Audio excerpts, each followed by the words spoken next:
Wow, I knew Star Wars Battlefront from DICE was lacking 2 years ago, but it's become more apparent now after playing the Battlefront 2 beta.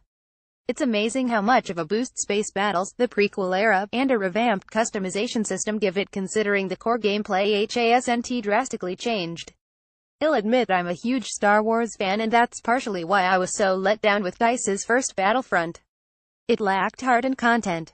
The combat was good enough, but it didn't hook me and bring me to a galaxy far, far away.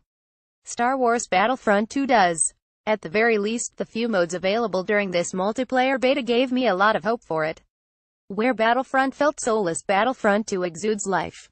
To start off, Star Wars Battlefront 2 now has 4 character classes that players can choose from, no matter which side they are playing on. The Assault acts as your basic soldier, the Heavy wields a more powerful high-fire rate weapon, the Officer is your medic, and the Specialist is your sniper. Each has their own unique abilities in addition to their standard weapons, like the Heavy's shield. This system already adds more depth to the game as opposed to the first, and only a limited amount of upgrades were available to use in the beta. As can be expected with DICE, the sound and level design are second to none. Every blast sounds like it's pulled straight from the movies, and the atmosphere that this creates is incredible. The streets of Theed and Forest on Takodana have been recreated meticulously. Battlefront II's beautiful style is only brought down by its slightly grainy visuals and bad texture pop-in, which was especially apparent on Takodana with its vegetation and foliage. I did not notice any when I was flying in the space above Fonder, however that could have been because of the fast-paced nature of the gameplay and my focus being on other starfighters.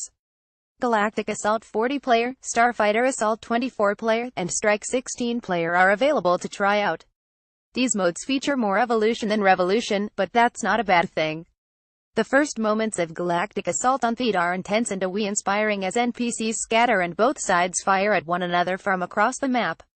Witnessing such a large-scale assault with blue and red blasts whizzing by my head transported me back to my childhood watching Star Wars for the first time. It's special. The same can be said for Starfighter Assault in the battle over Fonder. The visuals, sound, and gameplay all come together wonderfully.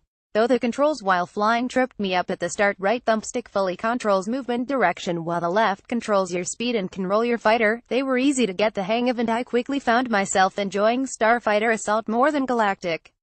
Even in the middle of a chaotic battlefield, the screen never felt too cluttered with icons. If you played Battlefront's beta 2 years ago, you'll remember how unbalanced Walker Assault on Hoth was. Well, that's returned. No matter which team I was on or what we did, it always seemed like the Republic won a disproportionate amount of times on Theed. In my experience, this also applies to Starfighter Assault where I saw the Empire win a great number of times. On the bright side, you don't encounter a problem like the Rebel Cave on Hoth where it was like shooting fish in a barrel. This is definitely an issue that can be worked out before launch, so I hope that DICE is paying attention to feedback and tweaking it a bit. On the other hand, Strike, an infantry-based mode where one team of players defends an objective against the attacking team, is a lot more balanced. The Strike available to play is set around Maz Kanata's castle on Takodana as the Resistance attempts to defend a Jedi artifact sought after by the First Order. This features close-quarters combat as 2 small teams rush to the objective.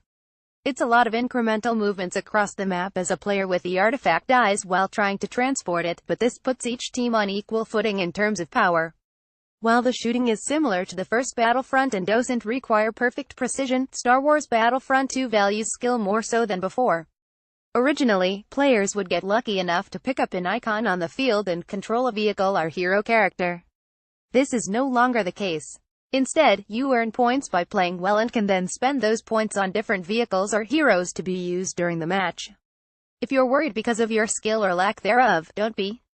It's easy to rack up points even if you aren't the best on your team, it just means it'll take a little longer to unlock special characters and vehicles.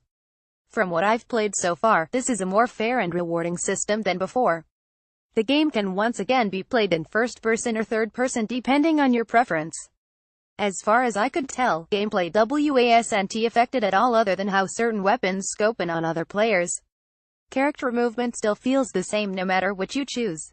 I personally prefer to play Battlefront 2 in third person as I think it gives me a better view of my surroundings, but to each their own. Thank goodness this game features a full, dedicated single-player campaign because its arcade mode is still woefully inadequate. There are challenges you can complete solo or coop, but honestly arcade can just be skipped entirely as it doesn't offer anything worth your time, at least in this beta.